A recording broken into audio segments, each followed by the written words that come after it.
عائشہ صاحب فرماتی ہیں ایک چاند دوسرا چاند تیسرا چاند یعنی 2 ماہ گزر جاتے تھے ہمارے گھروں میں آگ نہیں جلا کرتی تھی. ہائے ہائے گزارا کیسے ہوتا تھا کہ کھجور کھا لیتے تھے پانی پی لیتے تھے. کہنا بڑا آسان ہے سننا اس کو.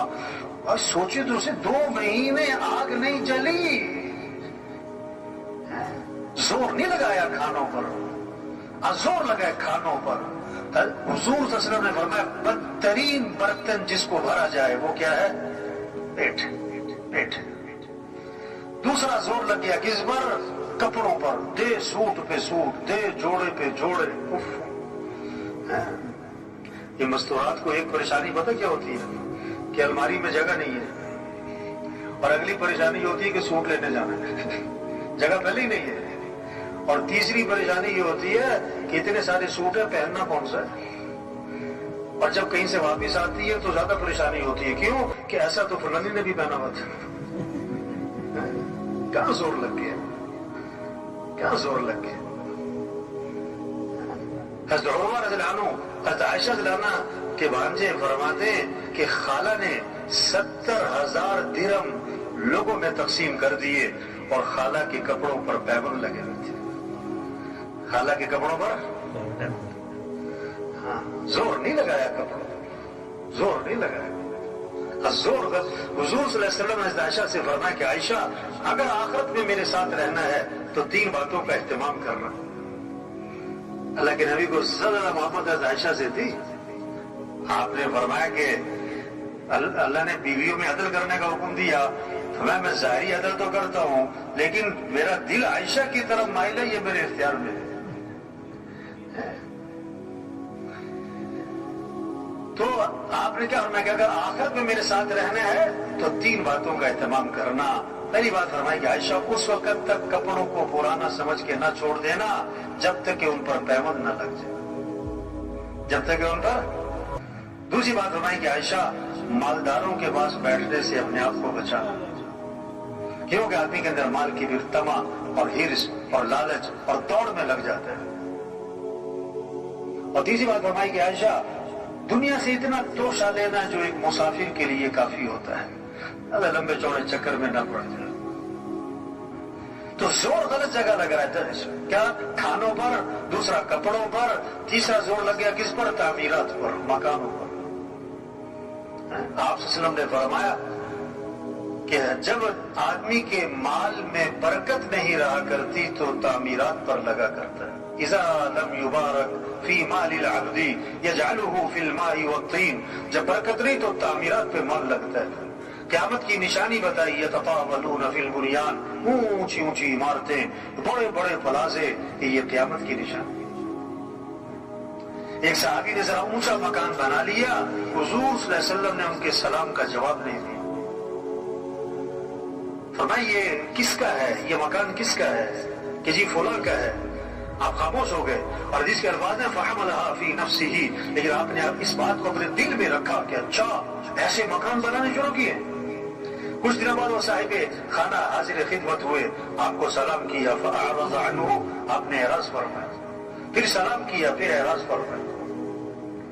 صحابہ سے پوچھا حضور میرے سلام کا جواب نہیں دے رہے, بتایا کہ تمہارے گھر کے پاس سے گزرے تھے, پوچھ رہے تھے کس کا ہے. سمجھ گئے کہ اللہ کے نبی کو میرا گھر پسند نہیں آیا. فہدمها حتی سواها بالارض, گرا دیا حتیٰ کہ زمین کے برابر کر دیا. دوبارہ آپ کا گزر ہوا, فرمایا ما فعلت القبہ, وہ قبہ نما مکان تھا کیا بنا؟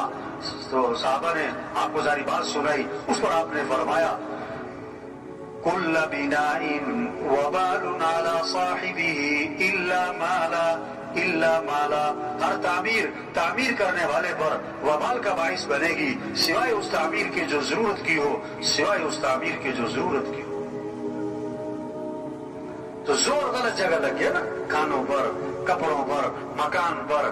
اور چوتھا زور لگ گیا شادیوں پر. کس پر زور لگا ہے؟ 2 سال تیاری, 3 سال تیاری, یہ بھی ہونا چاہیے. شادی کے موقع پہ ایک فہرست بناتے ہیں لوگ, یہ بھی کرنا ہے, یہ بھی کرنا ہے, یہ بھی ہونا ہے, یوں بھی کرنا ہے, وہ بھی کرنا ہے. ان سے پوچھو کہ یہ سب کچھ کیوں کرنا ہے؟ ان کا جواب پتہ کیا ہوتا ہے کہ یہ سب کچھ کرنا پڑتا ہے. یہ جواب ہے. نہ گزر نہ پاؤں, ان سے پوچھو یہ سب کچھ کیوں کرنا پڑتا ہے، تو اس کا بہت خوبصورت جواب دیتے ہیں، آپ کو پتہ نہیں ہے کرنا پڑتا ہے، آپ کو پتہ نہیں ہے کرنا پڑتا ہے۔ شریعت کا مزاج شادی سادی، سستی، آسان، جلدی۔ اللہ کے نبی نے فرمایا برکت والا نکاح وہ ہے جس میں کم سے کم مشقت ہو، کم سے کم خرچ ہو۔ شادی میں دو چیزیں، نکاح اور ولیمہ۔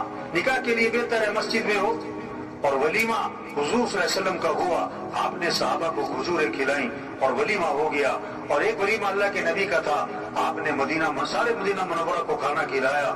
اگر کسی نے زور دکھانا ہے تو ولیمے میں بلاؤ سب کو، سارے خاندان کو، سارے علاقے والوں کو کھانا کھلاؤ۔ لیکن ایک بات آپ نے فرمائی، بدترین ولیمہ ہے جس میں مالداروں کو بلایا جائے اور غریبوں کو نہ بلایا جائے۔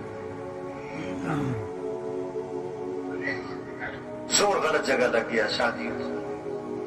پانچواں زور لگ گیا کس پر؟ سواریوں پر۔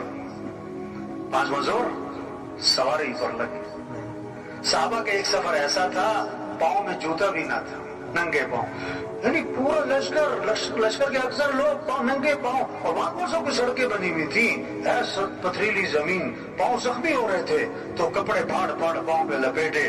اس کا نام بنا غزوہ ذات الرقاع۔ تبلیغ کیا ہے؟ اجتماع کس لیے بھائی؟ ہم اپنی حیثیت کو پہچانیں، اپنے کام کو، ذمہ داری کو، زندگی کے مقصد کو، صلاحیت کہاں لگانی ہے۔ یہ 5 ضرورتیں ہیں، اس کو سادگی پر لائیں۔ کھانا، لباس، مکان، شادی، سواری، بقدر ضرورت۔ اصل جو زور لگے ہمارا، صلاحیت لگے، وہ کس پر؟ اللہ کا دین دنیا میں چمک جائے، اللہ کا کلمہ بلند ہو جائے، سارے انسانوں کو ہدایت مل جائے۔ ہم مسلمان ہیں، مسلمان، اور اسلام چمکے گا تو مسلمان چمکے گا۔ اسلام کو عزت ملے گی تو مسلمان کو عزت ملے گی۔ ہم دکاندار بعد میں، زمیندار بعد میں، افسر بعد میں، وکیل جج بعد میں، ایس پی صاحب ایم پی اے صاحب بعد میں، پہلے ہم مسلمان ہیں۔ اور وزیر اعظم ہونا بڑی بات نہیں ہے، مسلمان ہونا یہ بڑی بات ہے۔